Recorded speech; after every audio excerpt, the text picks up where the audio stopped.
2일이지만 미국은 7월의 첫 거래, 하반기의 첫 거래가 나왔는데요. 괜찮습니다. 다우 0.1% 올랐고요. S&P 500 0.3, 나스닥 지수 0.8% 상승을 했습니다. 우리가 상반기 때 미국 증시 어땠나 봤더니 와, 상승률이 다우는 뭐 3.8 정도로 뭐 그냥 쏘쏘 뭐 이렇게 볼 수 있는데 S&P 500이 14.5 올랐고요. 나스닥 지수는 뭐 18%나 올랐습니다. 6개월 만에 이런 성과를 냈다는 것. 그것도 종목이 아니라 지수가 이렇게 올랐다는 거. 정말 강하구나라는 생각이 좀 들어요. 이렇게 강한 흐름에도 불구하고 하반기 첫날 또 이렇게 올랐다라는 거. 하반기 출발 괜찮아 라고 제가 볼 수도 있을 것 같습니다. 이번 주는 또 일정들이 중요한 게 너무 많은 한 주간이에요. 그러면서 또 이번에 7월 4일에는 독립기념일 휴장이고요. 그 전날에는 조기 폐장을 합니다. 독립기념일로 인해서. 그러다 보니까 거래가 많지가 않아요. 네. 그래서 주요한 이벤트는 많고 거래 일수는 매우 줄어들고 변동성이 커질 수도 있을 것 같기는 합니다. 그죠? 그래서 저희가 진짜 이 안전띠 바짝 메고 잘 또 거래를 해야 될 것 같은데요. 2일에는 제롬 파월 연준 의장의 연설이 예정이 되어 있고요. 이번 주는 고용 지표의 주간입니다. 그래서 2일에는 구인 이직 보고서 나오고 또 3일에는 ADP 고용 변화 그리고 신규 실업수당 청구 건수 이때 나오고 그다음 5일 금요일에는 완전한 6월 고용 보고서가 또 나옵니다. 그리고 그 중간중간에 3일 조기 폐장은 하지만 FOMC 의사록도 이때 나오고요. 많죠, 뭔가. 그리고 이제 ISM 제조업 지표는 오늘 나왔고 3일에는 서비스업 지표도 나오고 요즘에 또 경제 상황이 둔화되느냐 뭐냐 관심이 많기 때문에 이런 뭐 제조업 서비스업 지표 그리고 고용 보고서 시장에 관심이 높습니다. 그래서 이번 주는 정말 저희 바짝 긴장해야 된다라고 말씀을 좀 드리도록 할게요. 제가 그럼 궁금한 거. 그래. 7월 하반기 증시 괜찮을까? 7월은 일단 결론적으로 말씀드리면 역사적으로 매우 강한 월 중에 하나입니다.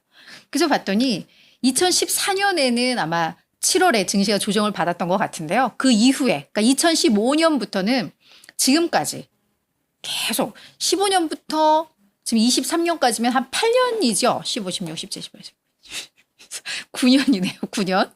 9년 동안 계속해서 플러스 수익률을 미국 증시는 기록을 했다고 합니다. 그러니까 그냥 역사적으로 보면 이번 달도 괜찮겠구나라는 기대감 갖게 되고 게다가 2022년에는 다우, S&P, 나스닥 각각 뭐 6%, 9%, 12%까지도 또 올랐었다고 하니까 이번에 요 신기록을 깰 수 있을지 7월 한 달 동안 이렇게 오르는 건 쉽지는 않은데 그만큼 강한 달이다라고 보시면 될 것 같아요. 그래서 마음 좀 가볍게 시작을 해도 될 것 같고요.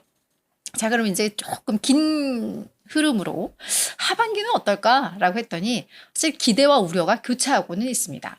왜냐하면 AI 모멘텀은 여전히 강력하기 때문에 이 모멘텀이 하반기 증시도 끌 수 있다라는 기대감이 있고요. 한쪽에서는 좀 상반기 때 너무 올랐어. 그래서 밸류에이션 부담이 좀 높아.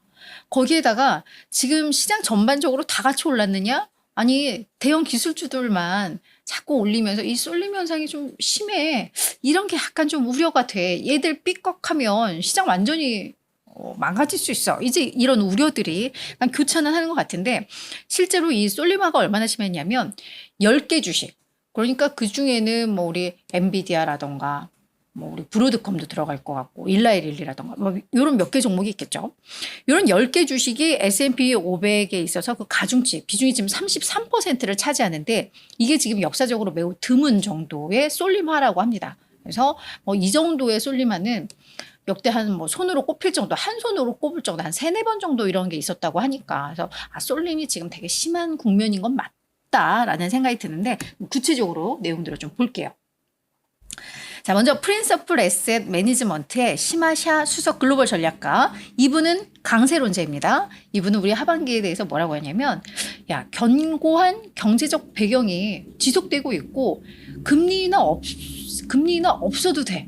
경제적 배경이 잘 뒷받침되면 금리는 없더라도 이게 증시를 끌 끌고 갈 수 있어. 지금까지 그래왔던 것처럼 이라고 이야기를 하는 거죠. 그래서 하반기도 좋아라고 하면서 실제 또 1995년에서 1996년에 연준이 어떤 금리를 바꾸지 않고 뭐 동결 상태로 계속 이걸 좀 장기화 됐던 시절이 아마 요맘때인 것 같은데 그런 때 증시는 괜찮았다.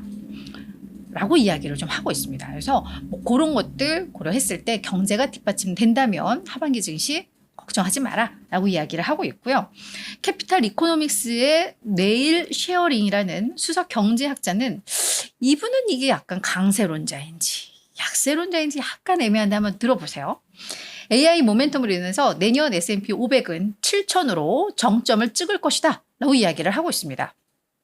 지금 뭐 5,000, 뭐 600, 뭐 5,500, 뭐 이런 정도인데 지금 7,000 내년에 7,000까지 간다는 거는 상당히 강하다라는 거예요. 다만 이분은 뭐라고 하냐면 이거 닷컴 버블 때와 비슷한 수준이야. 이거 그냥 버블로 간다라는 거거든요. 그래서 뭐냐면 이 사람은 그래 AI 모멘텀인 건 맞아. 그런데 우리 닷컴 버블 때도 지금은 그때는 닷컴 버블이었지만 지금은 세상이 다 그냥 닷컴 시대가 됐잖아요. 그렇지만 그때 닷컴 버블도 너무 그 기대를 끌어당겼었다라는 거죠. 그래서 이 사람도 하는 말이 AI가 뭐 경제적, 뭐 사회적, 전반적으로 이렇게 큰 영향을 미치려면 그래도 긴 시간이 필요한데 이걸 증시가 이미 다 이제 당겨 쓰고 있다라는 거죠. 그래서 내년쯤에 7,000 정점 찍고 나서는 아주 큰 폭의 이제 조정 가능성, 뭐 이런 것들을 좀 언급을 하고 있는 것 같습니다. 근데 뭐 당장 우리 내일 일도 모르는데 뭐 내년에 7,000 가면 그냥 즐기면 되는 거 아니에요, 그죠? 그래서 뭐 이런 의견들도 있고요. JP 모건은 워낙에 약세론자입니다. JP 모건하고 그죠? 모건 스탠리는 그 증시 전망치도 가장 낮은 두 곳이에요, 그죠? 여기에 미슬라브 마테이카라는 투자 전략가는 뭐라고 이야기하냐면, 야 증시에 더 이상 안전망이 없어라고 이야기를 하고 있습니다. 경제 성장은 점점 둔화되고 있고, 뭐 인정. 그죠? 근데 우리는 이 정도의 둔화는 괜찮다라고 하는데 일단 경제 성장 둔화되고 있다고 하고 근데 연준의 금리 인하는 계속 지연되고 있고 그죠? 밸류에이션은 너무 높아. 그래서 이제 증시 안전망이 없어. 이거 한번 꼬꾸라지기 시작하면 장난 아닐 것 같고 지금 시장에서는 막 골디락스 시나리오 막 기대를 하는데 실질적으로 골디락스로 이게 이어지기에는 시간도 없고 그냥 순간적으로 꼬꾸라질 수 있다라는 거예요. 그래서 투자자들에게 이 골디락스에 대한 기대감이 고통스러운 반전을 초래할 수도 있어. 완전히 그냥 막말을 막 퍼부었어요. 근데 뭐 이런 의견도 있고 저런 의견도 있긴 합니다. 그래서 JP 모건은 워낙에 약세론자의 의견이니까 그래도 어느 정도 저희가 참고는 해야 돼요. 그죠? 그래서 실제로 경제가 막 둔화되고 있는데 연준은 꼼짝도 안 하고 있고 증시는 막 치솟고 이러면 아, 좀 걱정해야 되나? 뭐 요 정도로 요건 좀 참고하시면 될 것 같고 AI 모멘텀이 언제까지 지속될 것인가? 그리고 결국은 경제가 어느 정도의 속도로 이 강도로 둔화되느냐 그게 이제는 핵심인 것 같아요. 그래서 저희가 이제는 경제 지표에 좀 주목을 해야 될 때가 된 것 같습니다.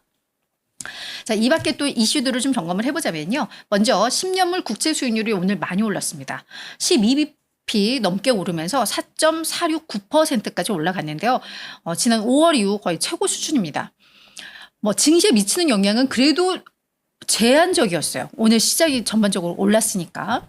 근데 이게 계속 올라가면 또 이것도 골치 아파지는데 근데 그 이유가 되게 재밌습니다.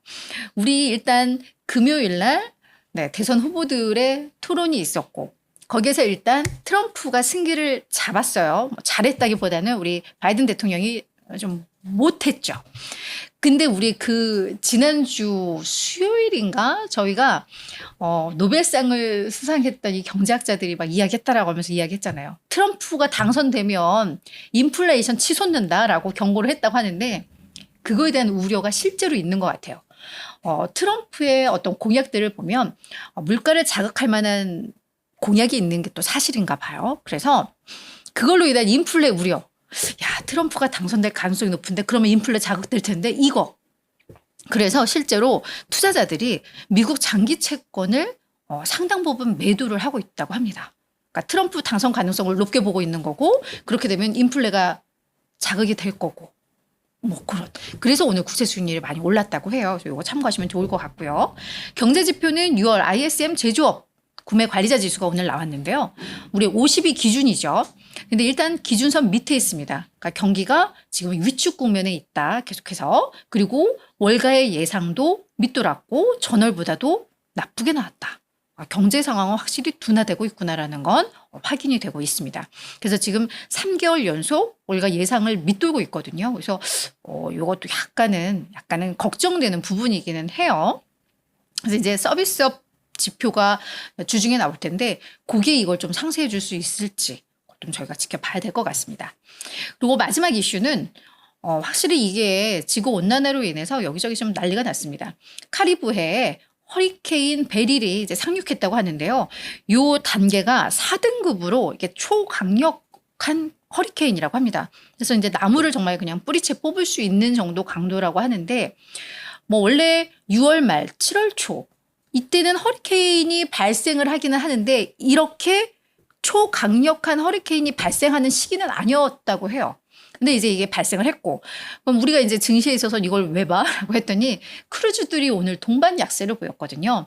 그래서 카니발이 한 5%대, 노르웨이지안도 한 6%, 로열 캐리비안은 한 2% 하락을 했는데, 너무 좋았잖아요. 예약이 뭐 정말 기록적인 수준의 예약이고 하는데, 막 이렇게 허리케인 불고 뭐 이렇게 되면은 노선을 변경하거나 취소해야 되고 아무리도 영향을 미쳐요. 그래서 일단 허리케인 베릴이 상륙하면서 증시에 첫 번째로 타격을 딱 준 건 오늘은 크루즈주였다라는 거 정리를 하고 가도록 하겠습니다. 그래서 아무튼 뭐 기후도 살펴야 되고 챙겨야 될 게 이제 많아요. 그죠? 그래서 이런 이슈가 있었다.